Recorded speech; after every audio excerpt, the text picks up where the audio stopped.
তুমি এখানে? বসুন সাহেব।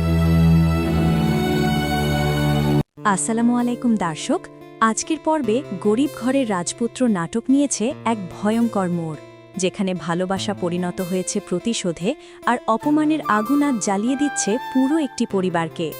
বস্তির ছোট্ট ঘরে দাঁড়িয়ে অনেক রাগে ফুঁসছে, আর সামনে শান্তভাবে দাঁড়িয়ে মেঘলা।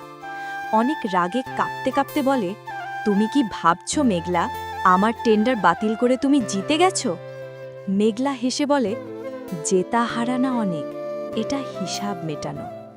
তারপর এক চরম অপমানজনক সত্য সামনে আনে, তোমার মা চুরি করে ধরা পড়েছিল, আমি টাকা দিয়ে তোমাদের সম্মান কিনে এনেছি। অনেক ক্ষিপ্ত হয়ে ওঠে, কিন্তু মেঘলার শেষ কথা, আমি এখন শালিমার বিল্ডার্সের মালিক, তোমাদের শেষ করতে আমার এক কলমই যথেষ্ট।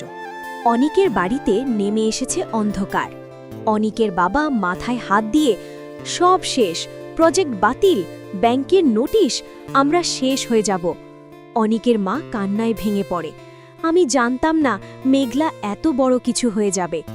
অনিক রাগে বলে, ও একা না, ওর পেছনে বড় কোনো শক্তি আছে, এই টাকা পরিষ্কার না। বাবার শেষ ভরসা, তুই ওর কাছে গিয়ে ক্ষমা চা, না হলে আমরা পথে বসব। শালিমার বিল্ডার্স অফিসে বসে আছে এক নতুন মেঘলা। রমজান সাহেব এসে বলে, ম্যাম, অনিক সাহেব আর তার বাবা এসেছেন। মেঘলা ঠান্ডা স্বরে, ওদের 15 মিনিট অপেক্ষা করতে বলুন। এরপর কঠিন সিদ্ধান্ত, ওদের সব শেয়ার কিনে নিন, আমি চাই অর্ধেক কোম্পানি এখনই আমার দখলে থাকুক। রমজান সাহেব অবাক, অনিক তো আপনার। মেঘলা থামিয়ে দেয়, ও আমার অতীত, এখন শুধু আমার দয়ার ভিখারি। অবশেষে মুখোমুখি অনিক ও মেঘলা।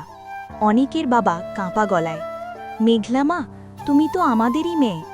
মেঘলার ঠান্ডা উত্তর, মেয়ে যাকে বস্তির ফকিরনি বলে বের করে দিয়েছিলেন?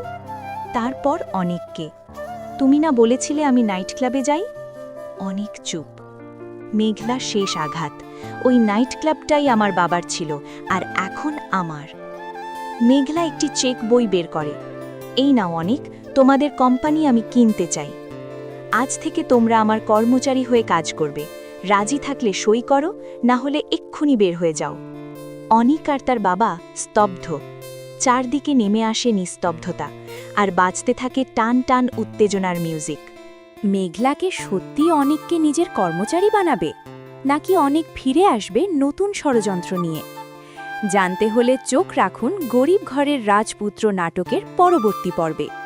তো বন্ধুরা, ভিডিওটি ভালো লাগলে একটি লাইক দেবেন এবং একটি সাবস্ক্রাইব করে আমার পাশে থাকবেন। তো আজকের ভিডিও এই পর্যন্তই, সবাই ভালো থাকবেন, আল্লাহ হাফেজ।